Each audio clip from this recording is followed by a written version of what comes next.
잘 지내셨어요? 오늘은 채소의 영양소를 제대로 섭취할 수 있는 초간단 채소찜, 무조건 건강해지고 무조건 가뿐해지는 맛있는 채소찜을 다양하게 소개해 드릴게요. 일주일 내내 행복한 맛있는 채소찜 만들기 지금 바로 시작해 볼게요. 마트에 다녀왔어요. 근데 케일, 민들레, 시금치, 치커리, 물냉이, 실란트로, 비트, 양파들, 샐러리, 아스파라거스, 양배추와 배추, 콜리플라워, 브로콜리, 줄기 브로콜리, 방울양배추, 호박들, 가지, 콩깍지 종류 셋, 매운 고추, 버섯들 셋, 숙주와 토마토들, 빨강 노랑 색깔 피망들과 레몬과 라임. 와, 많죠? 여러분들께 제가 사용하고 있는 잎채소, 밭채소들, 줄기채소들과 버섯들을 다양하게 보여드리고 싶어서 골고루 구입했어요. 채소들은 깨끗하게 씻어서 물기를 제한 후 보관해 두어요. 어느 날은 씻는 것도 바쁘게 느껴질 때가 있거든요. 연한 채소들은 키친타올에 싸서 넣어두고요.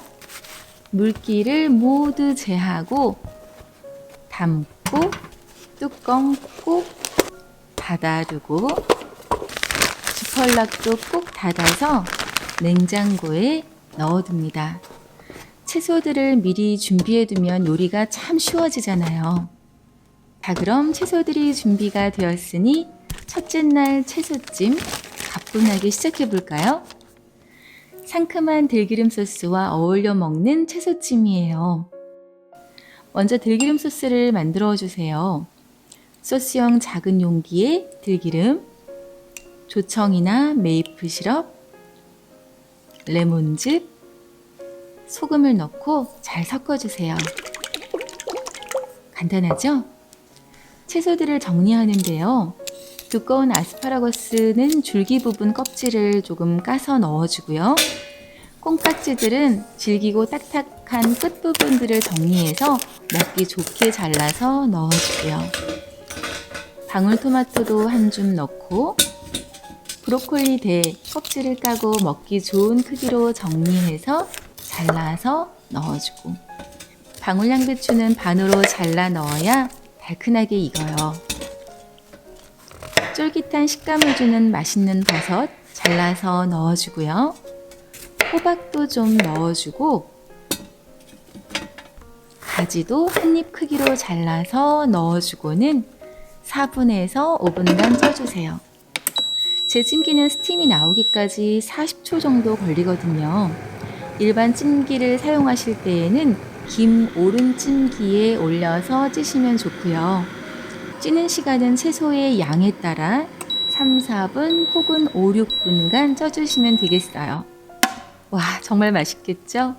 채소의 색도 그대로 좋은 영양소들이 듬뿍 담겨 있어서 채소찜 너무 좋아요. 테이블에 찜기 그대로 올려두고 레몬 들기름 드레싱에 콕 찍어서 먹으면 샐러드인 듯 아닌 듯 매일 먹어도 질리지 않는 간단한 채소찜 완성이랍니다. 남은 채소들은 용기에 담아서 냉장고에 보관해 두었다가 전자레인지에 2분 정도 돌려서 드시면 다시 맛있게 드실 수 있어요. 둘째 날 채소찜은 올리브 오일 채소찜이에요. 살다 보면 드레싱을 만들 시간도 없는 날이 있잖아요. 그런 날은 올리브 오일과 소금, 후추만 톡톡 뿌려서 쪄보세요. 어떤 채소도 요리로 업그레이드 되는 느낌을 받게 되실 거예요. 줄기 브로콜리 넣고요.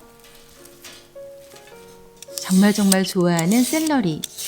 살짝만 찔 거니까 두꺼운 줄기의 질긴 껍질 부분은 제하고 먹기 좋은 크기로 썰어서 넣어주세요. 쫄깃하고 감칠맛 나는 버섯 빠질 수 없죠. 케일 꼭꼭 씹으면 고소한 단맛이 나요. 단단한 줄기는 제하고 듬성듬성 잘라서 넣어주세요. 양파는 매운맛 가시도록 얇게 채를 치고요. 노랑 피망은 먹기 좋은 크기로 썰고요. 정말 맛있는 양배추는 손으로 대충 잘라서 넣어줍니다. 여기에 올리브 오일 뿌리고 소금만 솔솔 뿌려서 5분간 쪄주시면 와, 근사한 올리브 오일 채소찜 완성이에요. 후추 톡톡톡 뿌려서 한 입 먹으면 역시 들인 공에 비해 맛이 너무너무 훌륭해서 참 고마운 올리브 오일 채소찜. 엄지척할 맛이에요. 매일매일 먹어도 좋은 비빔밥. 셋째 날 채소찜은 비빔밥이에요. 오늘 비빔밥은 일반 비빔밥과 조금 방법이 다른 비빔밥이죠. 비빔밥에 들어가는 재료들을 일일이 따로 볶아내지 않고 한 판에 올려지는 방식으로 만드는 비빔밥이에요. 비빔밥 양념장을 먼저 만들게요. 고추장, 간장, 물, 다진 마늘, 참기름, 깨소금을 넣어서 섞어주세요. 메이플 시럽 살짝 넣어도 좋아요. 양파는 아주 얇게 채를 쳐주세요. 매운맛이 가시려면 다른 채소들에 비해 시간이 조금 더 필요하거든요. 호박도 채를 치고요. 버섯은 잘게 찢어서 넣고요. 시금치 툭 잘라 넣고요. 치커리 살짝 찌면 너무 맛있죠. 그리고 숙주를 넣고 올리브 오일 뿌리고 소금 솔솔 간을 살짝 해주세요. 얇게 채친 당근이 있어서 마지막 1분 남겨두고 넣어서 같이 쪄냈답니다.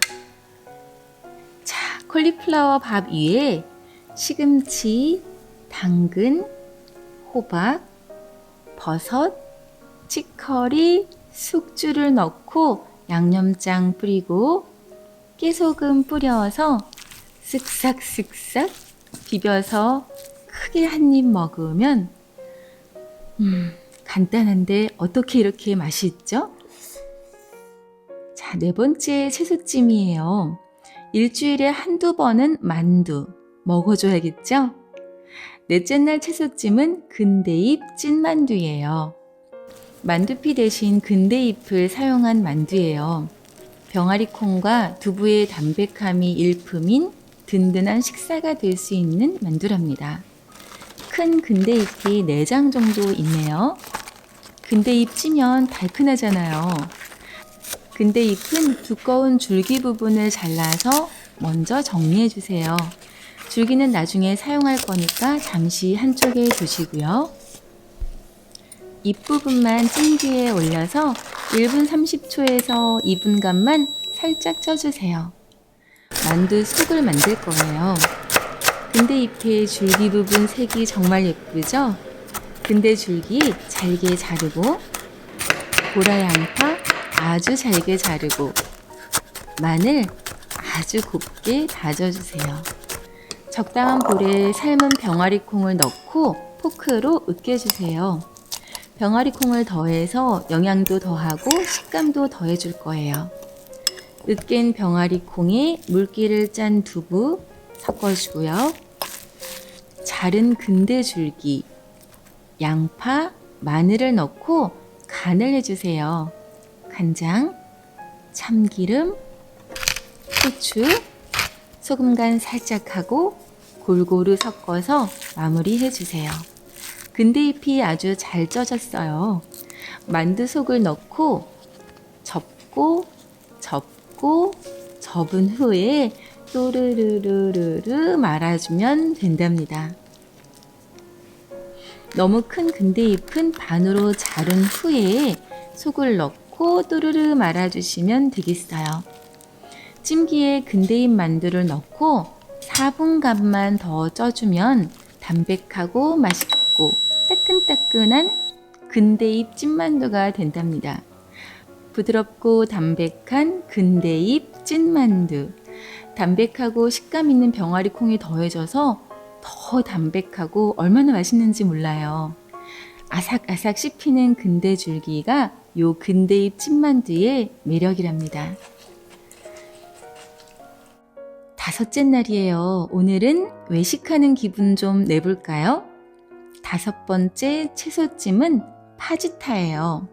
보통은 오븐에 굽거나 팬에 볶아서 만들지만 오늘은 간단하게 손 안 대고 만들어 보는 거예요.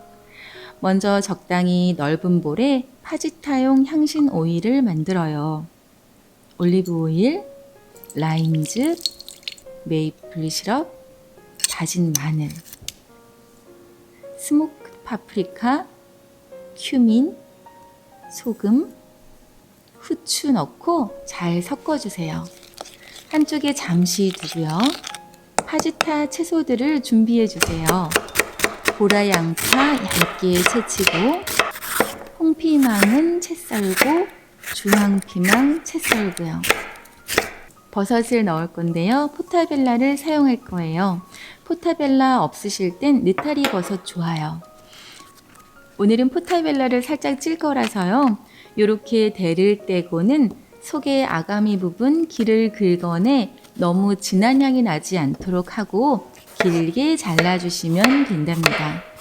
만들어둔 향신 오일에 채 썬 채소들을 넣고 섞어주고 버섯 넣고 섞어주세요. 맛있는 향신 오일이 살짝 머무를 수 있도록 찜기용 종이 하나 깔아주고요. 준비한 재료들을 넣어주세요. 뚜껑을 닫고 6분 30초간 쪄주세요.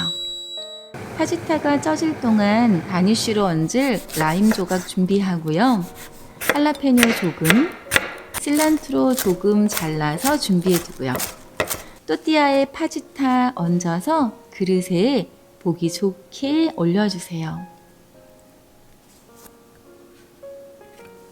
그 위에 매운 고추 몇 조각, 캐슈 드레싱이나 비건 사워크림을 얹고 실란트로 뿌리면 완성이죠. 또띠아는 찜기에 찌거나 마른 팬에 구우면 더 맛있어요. 먹기 전에 라임즙 살짝 뿌리고 한 입 먹어볼까요? 와, 예쁘기도 너무 예쁘고 정말 외식하는 기분이 나네요. 찌는 방식으로 만든 파지타는 아마 처음이실 것 같아요. 간단하니까요. 꼭 만들어서 드셔보세요. 채소찜 6째 날이에요. 오늘은 따뜻한 스프 한 그릇 어떠세요? 냉장고 속 재료들을 보니 그림이 딱 라따뚜이 재료들로 보이는 그런 날. 오늘 그런 날이에요. 따뜻하고 깔끔하게 쪄서 만들어 볼 거예요. 스프처럼 떠먹는 촉촉한 라따뚜이랍니다. 적당한 볼에 올리브 오일, 다진 마늘 넣고요.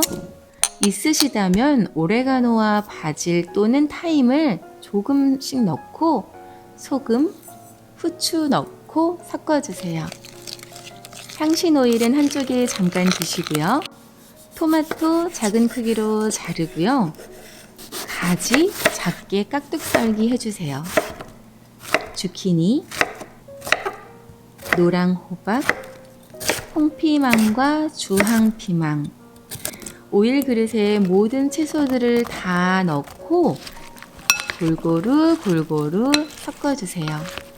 찜기에 종이 호일을 깔고 준비한 채소들을 모두 넣어주세요. 채소들 정말 예쁘지 않나요? 약 15분 정도 충분히 쪄주면 짜잔! 그릇에 담아주고 채소에서 나온 국물도 담아주고 비건 파마산 치즈 한 큰술 넣고 후추 톡톡 뿌려서 따뜻하게 호로록 떠먹는 거예요. 비건 파마산 치즈의 주 재료인 캐슈가 스프의 맛을 더 풍성하게 한답니다. 잘 섞어서 한 입 먹으면 단순하게 조리했지만 채소들과 토마토가 잘 어우러져서 아주 풍미 있는 떠먹는 라따뚜이가 되었어요. 마지막 채소찜 7번째 날이네요. 산채 비빔밥. 보통 지역 특산물들로 만들지요. 산에서 캔 나물이 아니어도 괜찮아요. 평소에 잘 먹지 않은 잎채소들을 쪄서 비빔밥을 만들어 보세요. 소스를 따로 만들지 않고 들깨가루만 솔솔 뿌려서 비벼 먹어도 정말 꿀맛이랍니다. 들기름, 가루간장, 마늘 3개를 다져서 골고루 섞어 나물 무침장을 먼저 만들어요. 가루간장 대신 간장을 사용하셔도 좋아요. 한쪽에 잠시 두시고요. 민들레 잎이에요. 넉넉한 1컵 분량, 먹기 좋게 썰어서 올리고요. 비트잎 썰어서 찜기에 올리고요. 물냉이에요. 서양 미나리라고도 하죠. 매콤한 맛이 있어서 먹기 좋게 썰어서 찜기에 올리고요. 치코리, 쌉싸름하지만 찌면 단맛이 돌아요. 숙주, 케일잎도 잘라서 찜기에 올린 후에 만들어둔 무침장을 골고루 뿌려주세요. 채소들을 일일이 끓는 물에 데쳐서 물기를 짜고 양념에 묻히잖아요. 이렇게 썰어서 무침장을 올려 쪄내면 여러 종류의 나물들이 뚝딱 완성되어서 얼마나 좋은지 모르겠어요. 무침장을 채소들에 골고루 뿌려주고요. 숙주는 들기름과 소금만 살짝 뿌려서 5분간 쪄주세요. 5분이 훌쩍 지났어요. 와, 맛있을 것 같아요. 뭉친 양념들 살살 섞어서 민들레 나물, 비트 나물, 물냉이 나물, 치커리 나물, 케일 나물을 얹고 숙주나물까지 얹고는 들깨가루만 솔솔 뿌리고 쓱쓱 비벼주세요. 나물 비빔밥은 역시 밥을 좀 작은 듯 넣어야 맛있죠? 뭉치지 않도록 골고루 섞어서 한 숟가락 크게 떠서 먹으면 정말 맛있는 산채 비빔밥 완성이랍니다. 식재료가 아무리 좋아도 조리하는 방법이 단순하지 않으면 음식을 만드는 과정에서 아무래도 영양 손실이 생길 수밖에 없어요. 독자분들을 생각하는 마음을 담아서 영양소를 거의 그대로 가져갈 수 있는 조리 방법인 채소찜을 다양하게 맛있게 만들어 보았어요. 7가지 채소찜으로 겨울 뱃살도 쑥 들어가고 건강도 챙기시고 주방에 서 있는 시간은 조금 줄이고 가족들과 더 많은 시간을 보내시길 바래요. 간단하고 맛있는 채소찜으로 행복한 일주일, 건강한 삶이 되시길 바랄게요. 오늘 영상이 유익하셨다면 좋아요와 구독 꾹 눌러주시고요. 괜찮으시다면 알람 설정도 부탁드려요. 오늘도 감사합니다.